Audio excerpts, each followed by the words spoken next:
ಅವರಿದ್ದಾಗ ಭಾಳ ಮಾತಾಡೋಕ್ಕೆ ಏನೂ ಶಬ್ದ ಇಲ್ಲ ಹಾಗಾಗಿದೆ. ಅವ್ರ ರಿಲೇಟಿವ್ ಆಗ್ತದೆ. ಹೌದ್ರಿ, ನಮ್ಮ ಮನೆಯವರು ದೊಡ್ಡಪ್ಪ ಅವರು. ಯಾವ್ದಾದ್ರು ಒಳ್ಳೇದನ್ನ ನೆನ್ಪು ಮಾಡ್ಕೊಳ್ಳಿ ಅಮ್ಮ ಈ ಸಂದರ್ಭದಲ್ಲಿ. ನಿಜವಾಗ್ಲೂ ಕೂಡ ಅವ್ರಿಗೆ ಒಳ್ಳೆ ರೀತಿಯಾಗಿ ಇದು ಮಾಡೋರು.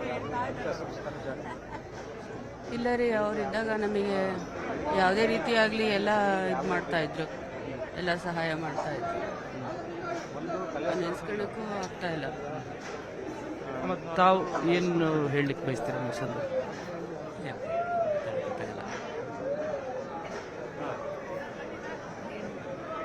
ಶಾಮ್ನವ್ರನ್ನ ಈ ಸಂದರ್ಭದಲ್ಲಿ ಹೇಗೆ ನೆನ್ಪು? ಅವರು ನಮ್ಮ ಫ್ಯಾಮಿಲಿಯವರು, ನಮ್ಮ ದೊಡ್ಡ ಭಾವನವರು. ಅವರೇ ಹಿರಿ ಜೀವ ಇದ್ದಿದ್ದು ನಮ್ಮ ಫ್ಯಾಮಿಲಿ ಒಳಗೆ. ಈಗ ಮತ್ತೆ ಕಳ್ಕೊಂಡು ದುಃಖ ಆಗ್ತದೆ. ನಿಜಾರಮ್ಮ, ಬಟ್ ಎಲ್ಲರೂ ಯಾರೇ ಬರಲಿ ಪ್ರತಿಯೊಬ್ಬರು ಕೂಡ ಬಂದರು ಎಲ್ಲರೂ ಕೂಡ ಅವ್ರು ನೆನ್ಪು ಮಾಡ್ಕೊಳ್ತಾ ಇದ್ರು. ಸೊ ದೃಶ್ಯಾವಳಿಯಲ್ಲೂ ಕೂಡ ಪುತ್ರ ಅಂತ ಎಸ್ ಮಲ್ಲಿಕಾರ್ಜುನ್ ಅವರು ಕೂಡ ಬಂದಿರುವಂಥ ದೃಶ್ಯಗಳು ಕೂಡ ಕಂಡು ಬರ್ತಾ ಇದೆ.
ನಿರ್ಭೀತ, ನಿಷ್ಪಕ್ಷಪಾತ, ವಿಶ್ವಾಸಾರ್ಹ ಸುದ್ದಿಗಳಿಗೆ ಮತ್ತೊಂದು ಹೆಸರಾಗಿರುವಂತ News18 ಕನ್ನಡ ಈಗ ಆಪ್ನಲ್ಲೂ ಲಭ್ಯವಿದೆ. ದಯವಿಟ್ಟು ಇಲ್ಲಿರುವಂತ QR ಕೋಡ್ ಸ್ಕ್ಯಾನ್ ಮಾಡಿಕೊಂಡು ಆಪ್ ಡೌನ್ಲೋಡ್ ಮಾಡೋದಕ್ಕೆ ಮರಿಬೇಡಿ. ನಿಮ್ಮ ಬೆಂಬಲ ಹೀಗೆ ಸದಾ ನಮ್ಮೊಂದಿಗಿರಲಿ. ಧನ್ಯವಾದ.